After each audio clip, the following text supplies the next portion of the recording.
అంటే ఆ స్వామి వేరు ఈ స్వామి వేరు, మీ స్వామి మా స్వామి ఒకటే. అతః శివ మహాదేవేతి సంకీర్తనే సామీప్యం, సమీపత్వం భవతి. దగ్గరికి రాగానే నేను కూడా దగ్గరికి వచ్చాను అంటాడు స్వామి. సామీప్యం నామకి మనం భజన చేస్తున్నామని అనుకుంటున్నాం, రాగానికి వాటికి ప్రాధాన్యం ఇస్తే భగవంతుడు దూరం అవుతాడు.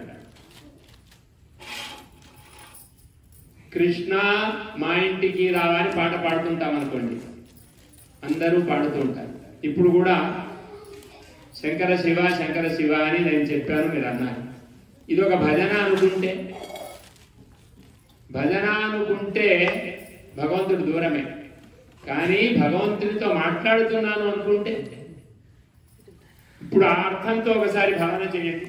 శంకర శివ శంకర శివ శంభో మహాదేవ శంకర శివ శంకర శివ శంకర శివ శంభో మహాదేవ శంకర శివ.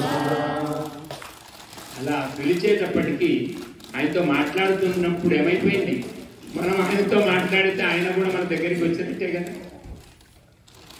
అతః అలా భగవన్ అని అనగానే మన దగ్గరికి వచ్చేసాడు, సామీప్య ముక్తిని ఇచ్చేశాడు. ఇంకా పూజ చేయలేదు. తర్వాత మనం గుడి లోపలికి వచ్చాం. ఇదంతా గుడే. ఇల్లుగా భావిస్తే ఇల్లు అవుతుంది, గుడిగా భావిస్తే గుడి అవుతుంది. మన ఇల్లు అన్నీ గుళ్ళు కావాలి. ఇళ్లే కాదు, మన ప్రతి దేహము గుడి కావాలి. అది మహాన్యాసంలో ఉండే ఇంకొక అంశం.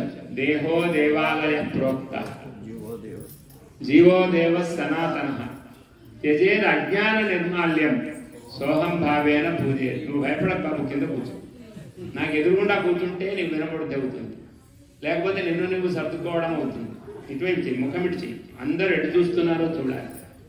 ఇటు చూడు, నువ్వు కూడా ఇటు చూడాలి. నా ముఖం చూస్తుంటే నీ బట్ట గురించి ఆలోచనక్కర్లేదు. శివుడికి దిగంబరుడని పేరు. ఆయనకు దిక్కులే వస్తుంది. నేను ఎందుకు ఈ వేషం వేయించానో తెలుసునా?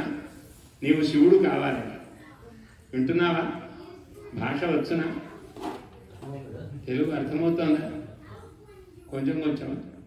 సరే, కొంచెం కొంచెమైనా మన భాష మనం నేర్పాలి. సంస్కృత భాష అయితే తప్పకుండా నేర్పాలి. మన భాష రాకుండా ఆంగ్ల భాష రావాలనుకుంటున్నారు కదా ఇక్కడ. అదేవిధంగా మన మాతృభాష రాకుండా సంస్కృతం రావాలని కూడా ఇక్కడే ప్రయత్నం చేయండి. అతః